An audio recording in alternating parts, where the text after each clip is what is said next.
7th standard. यह आपकी भूगोल की कक्षा है।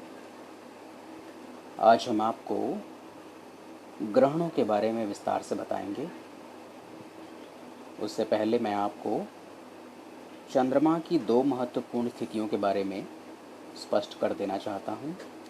चंद्रमा की वे दो स्थितियाँ हैं, अपभू और उपभू।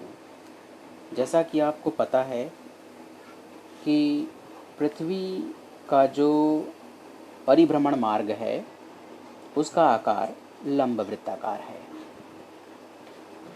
उसी प्रकार से चंद्रमा का भी जो परिभ्रमण मार्ग है वो भी लंब वृत्ताकार है। चंद्रमा पृथ्वी के चारों ओर चक्कर लगाता है, इसे ही चंद्रमा का परिभ्रमण मार्ग यानी कि परिक्रमा कक्षा कहते हैं। अपनी परिक्रमा कक्षा में आगे बढ़ते हुए चंद्रमा कभी कभी पृथ्वी से बहुत अधिक दूर चला जाता है, यानी अपनी अधिकतम दूरी पर स्थित होता है। जैसे कि यहाँ आप स्क्रीन पर देख सकते हैं, यह दूरी सबसे अधिक दूरी है चंद्रमा की पृथ्वी से। इस स्थिति में जब चंद्रमा होता है तो इस स्थिति को चंद्रमा की अपभू स्थिति कहते हैं।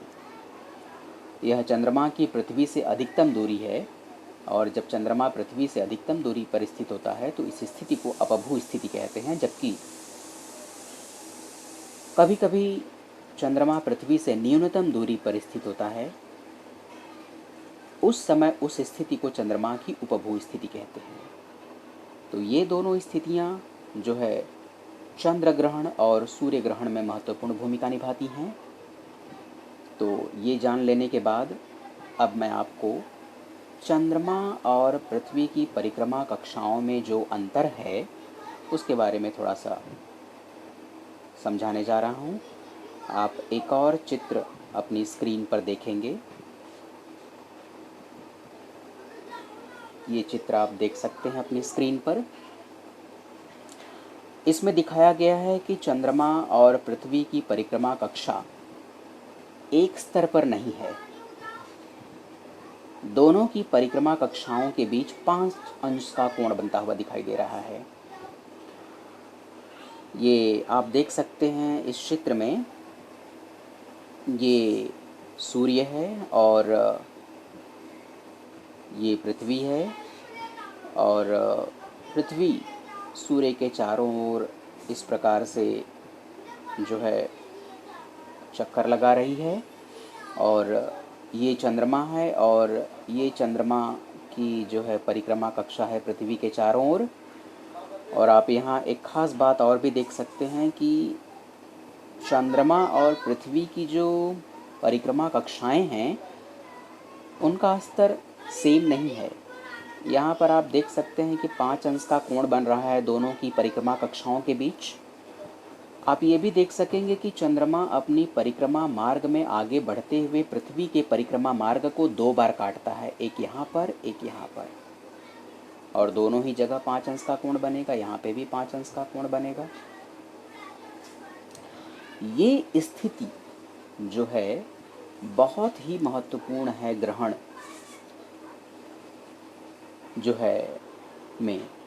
तो आइए हम इस स्थिति के बारे में ज़रा ध्यान से थोड़ी सी चर्चा करते हैं। अब मैं आपको सूर्य ग्रहण की स्थिति के बारे में जो है बताने जा रहा हूँ। अगला जो चित्र आप देखेंगे वो जो है कि सूर्य ग्रहण का है। आप यहाँ देख सकते हैं स्क्रीन पर।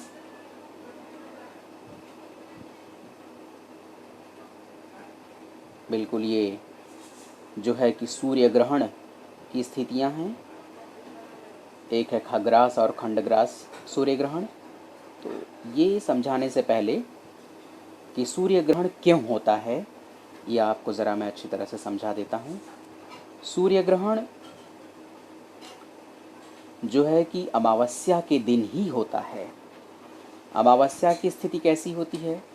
अमावस्या को चंद्रमा, ये पृथ्वी है, ये चंद्रमा है, ये सूर्य है, ये तीनों बिल्कुल सरल रेखा में होते हैं, और इन तीनों को जोड़ने वाली जो लाइन है, इन तीनों के केंद्रों को जो जोड़ने वाली रेखा है उसमें 0 अंश का कोण बनता है।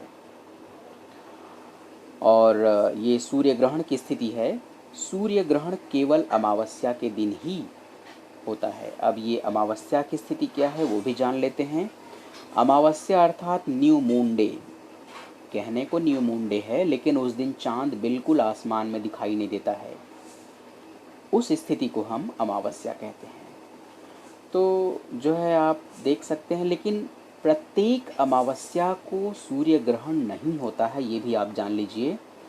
अब इसका कारण क्या है कि प्रत्येक अमावस्या को सूर्य ग्रहण क्यों नहीं होता, जबकि सूर्य ग्रहण की स्थिति केवल अमावस्या के दिन ही बनती है। तो अब हम आपको यहाँ बताने जा रहे हैं क्यों प्रत्येक अमावस्या को सूर्य ग्रहण नहीं होता। अभी इसके पिछले चित्र में आपने देखा कि पृथ्वी और चंद्रमा के जो परिक्रमण मार्ग हैं वो बिल्कुल एक ही लेवल में नहीं हैं, बल्कि उनमें अंतर पाया जाता है। और आपने ये भी देखा उस चित्र में कि चंद्रमा की परिक्रमा कक्षा पृथ्वी की परिक्रमा कक्षा के साथ 5 अंश का कोण बनाती है, और इस प्रकार से चंद्रमा की परिक्रमा कक्षा पृथ्वी की परिक्रमा कक्षा को 2 बार प्रतिच्छेदित करती है। तो चंद्रमा की जो परिक्रमा कक्षा है पृथ्वी की परिक्रमा कक्षा के साथ इस प्रकार का जो अंतर रखती है, इसी कारण की वजह से प्रत्येक अमावस्या के दिन चंद्रमा, सूर्य और पृथ्वी एक सीधी रेखा में नहीं आ पाते हैं, जबकि सूर्य ग्रहण होने के लिए अमावस्या के दिन पृथ्वी, चंद्रमा और सूर्य का एक सीधी रेखा में होना आवश्यक है। और ये स्थिति प्रत्येक अमावस्या को नहीं बन पाती है, उसके पीछे कारण यही है कि चंद्रमा की जो परिक्रमा कक्षा है वो पृथ्वी की परिक्रमा कक्षा के साथ 5 अंश का कोण बनाती है। तो कभी कभी किसी अमावस्या के दिन ये बिल्कुल ऐसा संयोग बनता है कि बिल्कुल ये तीनों ही पिंड एक सरल रेखा में स्थित होते हैं और सूर्य ग्रहण होता है। अब सूर्य ग्रहण कैसे होता है वो भी जान लेते हैं, आइए हम। तो सूर्य ग्रहण की स्थिति में चंद्रमा जो है पृथ्वी और सूर्य के बीच में स्थित होता है, जैसा कि आप यहाँ चित्र में देख सकते हैं। चंद्रमा जो है कि बीच में है, पृथ्वी एक तरफ है, सूर्य एक तरफ है। तो आइए हम आपको सूर्य ग्रहण के बारे में विस्तार से बताते हैं। तो सूर्य और पृथ्वी के बीच चंद्रमा के आने पर चंद्रमा की छाया पृथ्वी पर पड़ती है। जब चंद्रमा बीच में आ जाता है और यहाँ से आने वाली सूर्य की किरणें जो है जब चंद्रमा पर पड़ती हैं तो चंद्रमा की छाया विपरीत ओर स्थित जो है पृथ्वी पर आकर के गिरती हैं। ये छाया भी 2 प्रकार की होती है, एक होती है घनी छाया और एक होती है विरल छाया। आप यहाँ चित्र में देख सकते हैं, ये घनी छाया है और ये घनी छाया है और ये विरल छाया है। होता ये है कि जहाँ चंद्रमा की घनी छाया पड़ती है उस हिस्से से जो है देखने पर सूर्य बिल्कुल नहीं दिखाई देता है।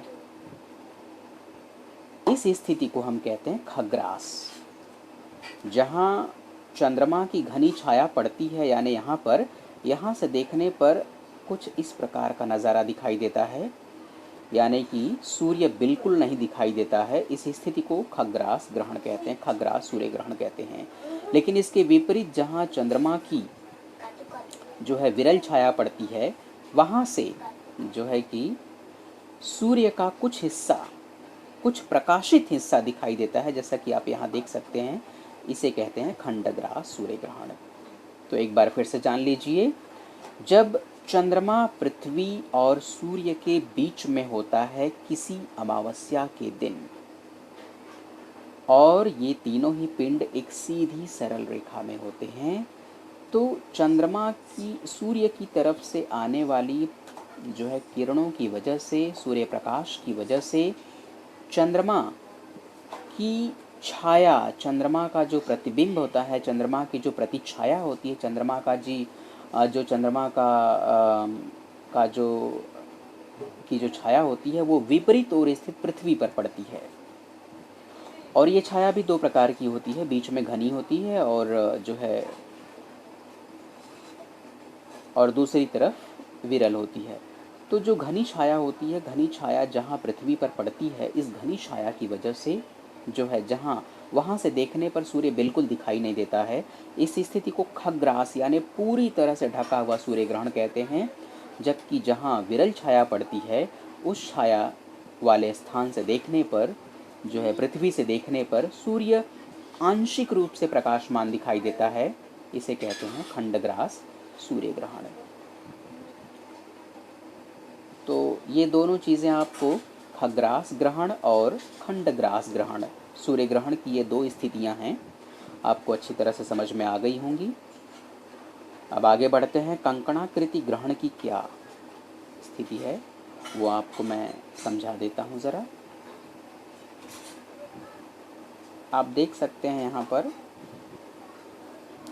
कभी कभी होता ये है कि चंद्रमा जब अपनी अपभू स्थिति में होता है, अपभू यानी अभी अभी मैंने आपको चित्र में बताया कि अपभू स्थिति यानी चंद्रमा की पृथ्वी से अधिकतम दूरी।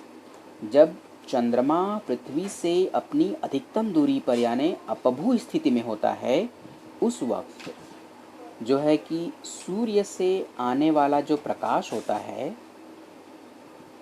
इस प्रकाश के कारण बनने वाली चंद्रमा की छाया जब ऑपोजिट यानी विपरीत ओर स्थित पृथ्वी पर पड़ती है, तो जो चंद्रमा की घनी छाया होती है वो अधिकतम दूरी की वजह से, पृथ्वी से अधिकतम दूरी यानी चंद्रमा की अपभू स्थिति की वजह से पृथ्वी तक नहीं पहुंच पाती है, जबकि अंतरिक्ष में ही विलुप्त हो जाती है। जबकि जो विरल छाया होती है वो बिल्कुल कि पृथ्वी के धरातल पर आती है। तो उस स्थिति में होता क्या है, कभी कभी चंद्रमा पृथ्वी से अपभू स्थिति में होता है, अर्थात वह पृथ्वी से अधिकाधिक दूर होता है। उस स्थिति में चंद्रमा की घनी छाया पृथ्वी तक पहुंच नहीं पाती, वो अंतरिक्ष में ही समाप्त हो जाती है। ऐसे समय में पृथ्वी के बहुत कम भागों से सूर्य का केवल प्रकाशित किनारा होता है किसी वलय की तरह दिखाई देता है, किसी वलय की तरह, जैसा कि आप यहाँ देख सकते हैं, यहाँ से वलय की तरह दिखाई देता है, किसी छल्ले की तरह दिखाई देता है। इसी को कंकणाकृति सूर्य ग्रहण कहते हैं। तो ये कंकणाकृति सूर्य ग्रहण बहुत कम, बहुत ही रेयर दिखाई देता है। और इसके अलावा अभी अभी दो सूर्य ग्रहण के दो प्रकार यानी खग्रास और खंडग्रास मैंने बताए, वो चंद्रमा की उपभू स्थिति की वजह से होता है, जब चंद्रमा कि पृथ्वी से न्यूनतम दूरी पर होता है यानी कि कम दूरी पर होता है उस वक्त। तो ये था सूर्य ग्रहण। अब हम आपको लिए चलते हैं चंद्र ग्रहण की ओर। तो कि चंद्र ग्रहण की स्थिति जानने के लिए हम आते हैं चंद्र ग्रहण के चित्र पर। आप यहाँ देख सकते हैं बच्चों, ये चंद्र ग्रहण की स्थिति है। आइए ज़रा हम यहाँ गौर करते हैं। जैसा कि आपको पता है कि अभी अभी मैंने आपको बताया कि चंद्र ग्रहण सूर्य ग्रहण क्यों होता है। सूर्य ग्रहण अमावस्या के दिन ही होता है, जब पृथ्वी, चंद्रमा और सूर्य बिल्कुल एक सीधी रेखा में होते हैं, सीधी और सरल रेखा में होते हैं। इसके विपरीत चंद्र ग्रहण की स्थिति कैसी होती है, देखिए वो भी देख लीजिए ध्यान से। चंद्र ग्रहण की स्थिति यहाँ आप देख सकते हैं, चंद्रमा और सूर्य के बीच में पृथ्वी है। तो चंद्रमा अपने परिक्रमा मार्ग पर आगे बढ़ते हुए जब पृथ्वी की घनी छाया में प्रवेश करता है, भाई यहाँ पृथ्वी बीच में है, तो यहाँ से जो सूर्य का प्रकाश आ रहा है पृथ्वी तक, इसकी वजह से जो है कि पृथ्वी की परछाई, जो घनी छाया उसके विपरीत ओर पड़ती है, तो इस घनी छाया में से चंद्रमा जब गुजरता है तो कुछ देर के लिए वह बिल्कुल गायब सा हो जाता है, बिल्कुल ही दिखाई नहीं देता है। और ये स्थिति होती है पूर्णिमा के दिन। इस स्थिति को कहते हैं चंद्र ग्रहण। और जब यह चंद्रमा पृथ्वी की घनी छाया से होकर गुजरता है तो बिल्कुल दिखाई नहीं देता है। इस स्थिति को कहते हैं खग्रास चंद्र ग्रहण। जबकि वह अपने परिक्रमण मार्ग पर चलते चलते जब वह पृथ्वी की विरल छाया में प्रवेश करता है, जैसे कि यहाँ पर विरल छाया है, थोड़ी घनी छाया में है और थोड़ी विरल छाया में है, तो उसका कुछ जो है कि प्रकाशित हिस्सा हमें दिखाई देता है। इसे खंडग्रास ग्रहण कहते हैं, इसे खंडग्रास चंद्र ग्रहण कहते हैं। तो जो है कि आपको क्लियरली समझ में आ गई होगी बात कि चंद्र ग्रहण क्यों होता है। चंद्र ग्रहण केवल पूर्णिमा के दिन ही होता है, लेकिन सभी पूर्णिमाओं को चंद्र ग्रहण नहीं हो सकता। उसका भी कारण मैंने आपको बता दिया। चंद्रमा की और पृथ्वी की परिक्रमण कक्षाओं के बीच पाया जाने वाला अंतर ही प्रत्येक पूर्णिमा के दिन चंद्र ग्रहण नहीं होने देता। तो ये दोनों बातें आपको अच्छी तरह से समझ लेनी है।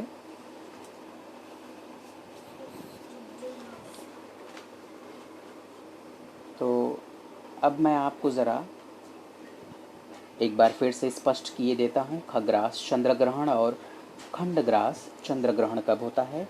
आप यहाँ देख सकते हैं, जब चंद्रमा और सूर्य के बीच में पृथ्वी होती है तो उस समय सूर्य का जो प्रकाश पृथ्वी पर पड़ता है, उसकी वजह से जो पृथ्वी की छाया बनती है विपरीत ओर, जो पृथ्वी की परछाई बनती है उसकी विपरीत ओर, जब कभी चंद्रमा उस घनी परछाई से होकर गुजरता है तो बिल्कुल विलुप्त सा हो जाता है। इस स्थिति को खग्रास चंद्र ग्रहण कहते हैं। और जब अपने परिक्रमा मार्ग पर बढ़ते बढ़ते चंद्रमा जो है पृथ्वी की विरल छाया में प्रवेश करता है तो उसका कुछ प्रकाशित हिस्सा हमें दिखाई देता है। इसे खंडग्रास चंद्र ग्रहण कहते हैं। तो ज़रा सा हम जो है कि सूर्य ग्रहण और चंद्र ग्रहण की थोड़ी सी विशेषताएं देख लेते हैं। जैसा कि आपको पता है कि सूर्य ग्रहण अमावस्या को होता है, लेकिन हर अमावस्या को नहीं होता है। और सूर्य, चंद्रमा और पृथ्वी के क्रमशः एक ही रेखा में और एक ही सतह पर आने पर सूर्य ग्रहण होता है। और खग्रास सूर्य ग्रहण की अधिकतम अवधि, यानी कि खग्रास पूरी तरह से सूर्य दिखाई नहीं देता, ये स्थिति केवल 7 मिनट 20 सेकंड की होती है। ये सूर्य ग्रहण की कुछ विशेषताएं हैं। ऐसे ही चंद्र ग्रहण की भी कुछ विशेषताएं हैं। चंद्र ग्रहण केवल पूर्णिमा के दिन होता है, लेकिन प्रत्येक पूर्णिमा को नहीं होता है। उसका कारण भी स्पष्ट किया मैंने। और चंद्र ग्रहण के दिन की स्थिति क्या होती है, चंद्रमा और सूर्य के बीच में पृथ्वी होती है। और जो है खग्रास चंद्र ग्रहण, यानी कि चंद्रमा पूरी तरह से विलुप्त होता है और ये कालावधि जो है अधिकतम रूप से 107 मिनट की होती है। तो ये बातें आपको पूरी तरह से समझ में आ चुकी होंगी। वीडियो काफ़ी लंबा बन चुका है, इसलिए अब इसको समाप्त करते हैं। धन्यवाद।